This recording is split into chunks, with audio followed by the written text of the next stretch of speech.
Hello everyone, and thank you for watching the video. For those of you who's following the video on the 1971 Malibu, we ran into a problem this past Wednesday.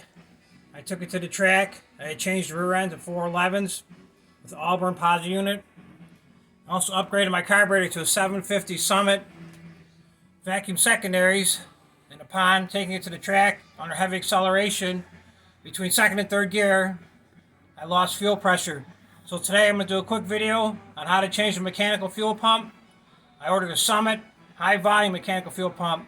I know many guys are going to say they put an electronic one on there, but it's late in the season. That's when I'm going to go and see what I get.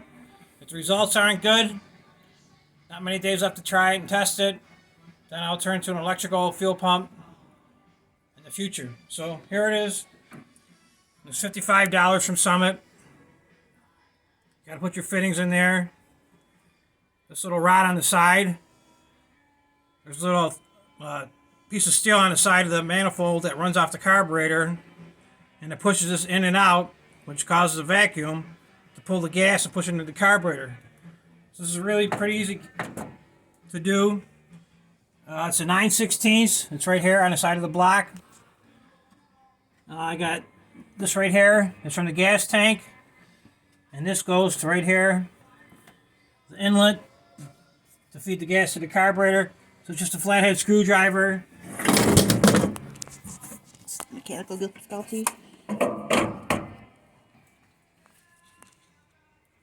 let the car sit for a while, it cool down so it's not hot. Make sure you don't do this when it's hot. There's a possibility you could get a fire. So let it cool down before you get started on it. Leaking gas right down there. See it dripping? Yep. So somewhere, this is my fuel filter. I put inline fuel filter. Sometimes it fills all the way up with gas. Sometimes it gets just a little bit of gas. You can see right now there's just a little bit of gas. And I can see it actually dripping right now. I did loosen that clamp a little bit. Maybe that was my problem right there. I'm getting some air through there. But I already bought the pump for $55. Wasn't that much money. I could have went with the stock, but I don't think the stock would have worked, so I stepped up to the high volume. Oh, that's the intake from the gas tank. And it's the outlet going up to the carburetor. Oh. Maybe this hose is too big. I'm not sure. For now, I'm just going to stick it off to the side. It's dripping a little bit of gas. That's okay. There's not much gas in there. Got my little 9/16 with a 3-inch extension. Makes it a little bit easier.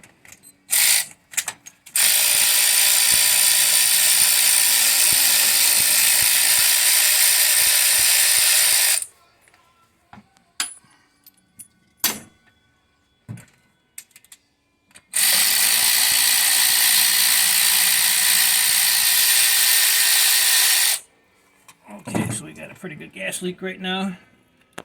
I got it out, that's what it looks like. I'm gonna have to go to the parts store, which I don't want to do, but unfortunately I'm gonna have to. Let me drain this out real fast though. My gas tank.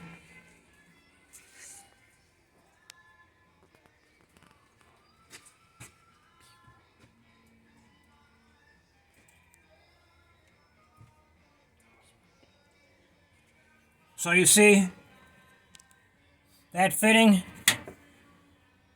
might be a little bit too big for that.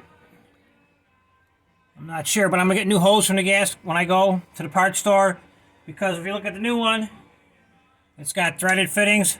This will screw in, but unfortunately, that won't come out, so I'm going to have to get one on the inlet that sucks the gas from the tank. The discharge one to the carburetor I could reuse. I'm going to take a rag. I'm going to wipe it out in there. Try to get as clean as possible. I got some gasket maker over here. My Permatex. That'll work good. If you look closely in here, you can see there's a rod.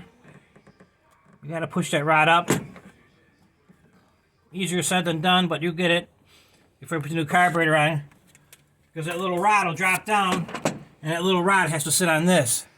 So if you don't push the rod up, you'll never get this to seat properly against the side of the block.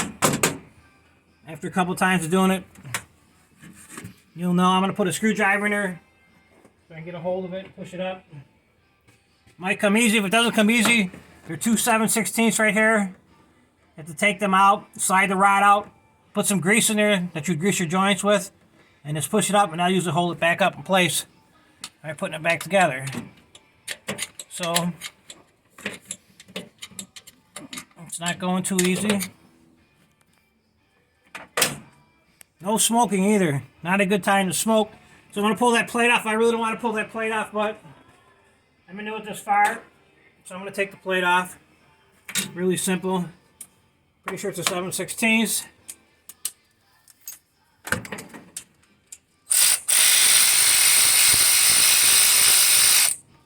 Well, these are little guys. Oh, I dropped the washer.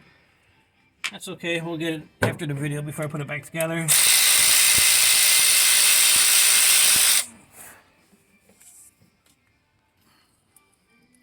There are little bolts there.